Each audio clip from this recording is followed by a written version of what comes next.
This camp, I'm definitely working my defense because I ain't trying to get hit with none of them punches. You know what I mean? I ain't sleeping on Ryan. What did Gervonta Tank Davis say? Let me play it again for you. This camp, I'm definitely working my defense because I ain't trying to get hit with none of them punches. You know what I mean? I ain't sleeping on Ryan. Let's see it one more time for me.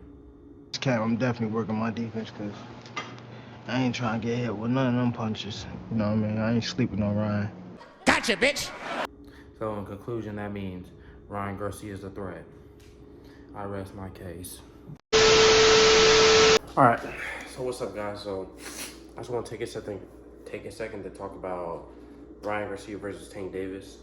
And I want to talk about everything leading up to the fight and what's happened so far, and my opinion on everything that's happened so far. So first, I want to talk about Tank Davis fans. I want to ask you guys a question also. So I don't understand how Ryan's supposed to be an easy fight, because I keep seeing stuff about, keep seeing so many things about how Ryan's an easy fight. The fight's gonna be under 10 rounds, 9 rounds.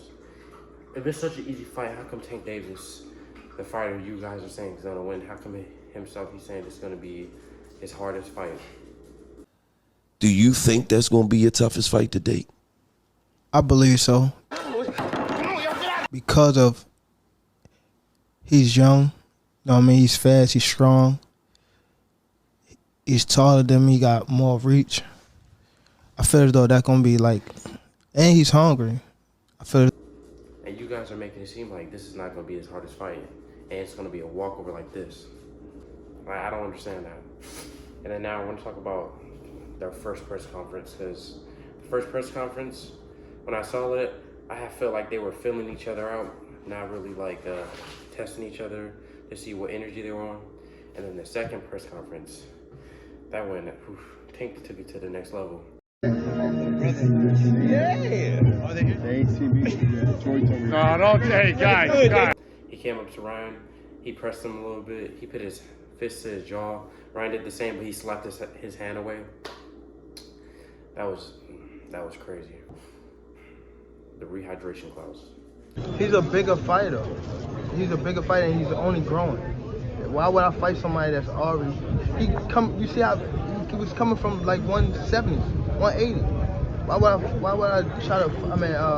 Not have a rehydration clause in that, so he could go back up to 150, 160 around the time we fight? No, I'm not dumb. People want you to be a dumb. I want to talk about that too.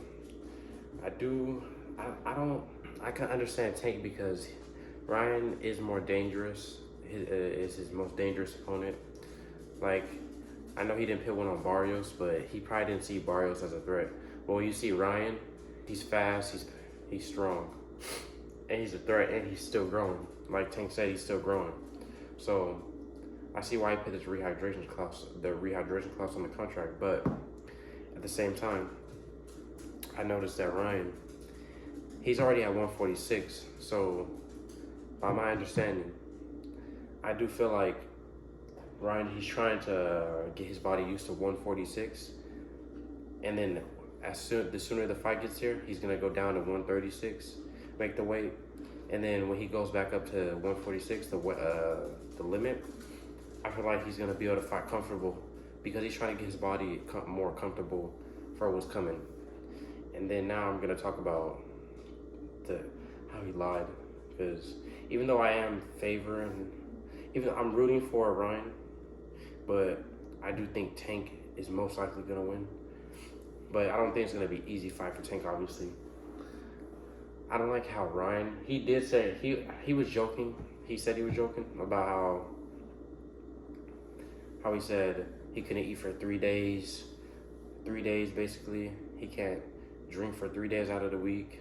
Food. Yeah, I mean, it's in my contract that they don't let me drink water for 3 days or eat for 3 days out of the week, just so I could be on schedule to make weight. Yeah, they're putting in crazy Gervonta. He lied about that, and then he got on Twitter. It didn't make Ryan look good, because I think what he was trying to do, he's trying to win the mental game before it leads up to their big fight, because all this is mental first, and then it goes to physical when they're in the ring.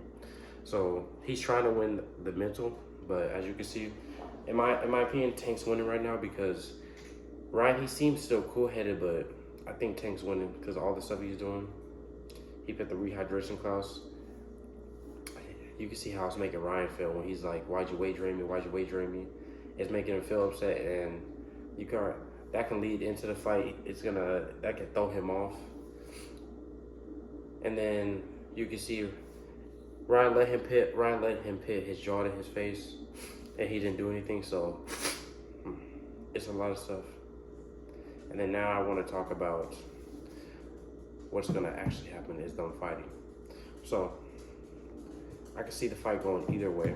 It is a 50-50 fight. And if you don't think it's 50 fight, maybe a 60-40 in favor of Tank.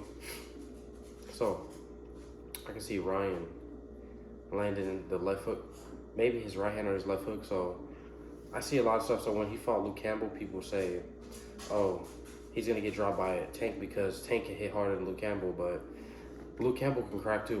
Maybe not as hard as Tank, but he can crack just as hard. He was able to crack hard enough to be able to knock out 16 of his 20 opponents he beat. And then he's the same height as Ryan too. Tank is shorter than Ryan, so how is Tank gonna be able to hit Ryan? He's gonna be able to hit him obviously, but Luke Campbell was able to get him that fast because, like he said in the video how he measured the distance wrong. Like Ryan and Luke are they're the same height, so he's gonna be able to hit him.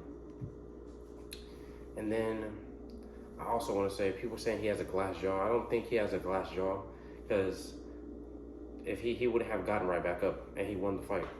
He got right back up. We seen Muhammad Ali get dropped. He got right back up. Much more flat-footed. Seems like he wants to. Oh, left hand sends the kid down, and that's what he was setting him up for. Luke was looking for that overhand left. We seen. I want to say Tank. Yeah, Tank hasn't been dropped yet. He's tripped. Like he got tripped by in the fight when he fought Leo Santa Cruz.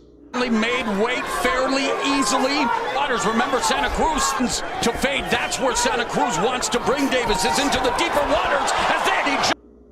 But that wasn't a drop. But there's other great fighters that's been dropped that's got back up and won. So I don't get why people are trying to hold the glass jaw thing against him when he doesn't have a glass jaw. I think he has a pretty good chin. I don't think he has a great chin. I think he has a good chin though, because I need to see what he looks like when he gets hit by Tank, and then I'll be able to tell, how the fight may go. Because my opinion, like for me, my opinion may change. I need to see how he takes a clean shot from Tank. Because if he gets hit clean and he wobbles, then that's gonna dictate how the fight can go. Same thing if Ryan hits Tank. But from the way I see Tank fight, he's gonna have trouble. I say the first 6-7 rounds, and then I feel like that's when he's gonna start being able to touch Ryan up a little bit. I'm not sure if he's gonna exactly be able to knock him out though. So I feel like this fight does have the possibility to go to decision, but it has a higher possibility of someone getting knocked out because they both have power in their hands. And right, Tank has like destructive power, and Ryan has he has speed with power.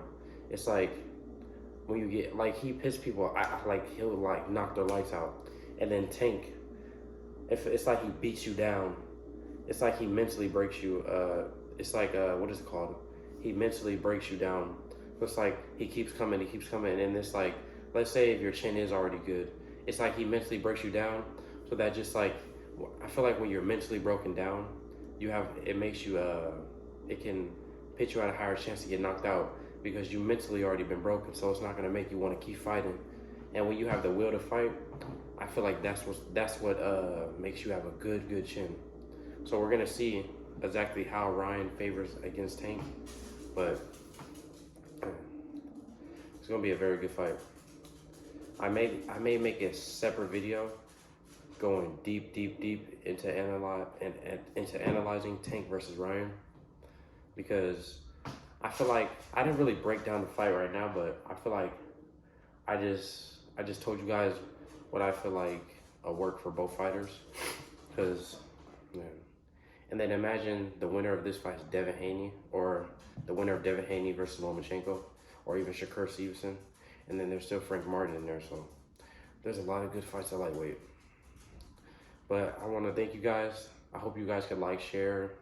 You don't have to subscribe, but I would appreciate you guys liking and sharing. And then the next fight I'm probably going to be talking about is either Virgil Ortiz versus Stanionis, Devin Haney versus Lomachenko, Usyk versus Tyson Fury happens, then I'll talk about that. But if there's any specific fights you guys want me to talk about, then I'll talk about it. But thank you guys for watching, like, share, and hopefully you subscribe, and tell me if anything I said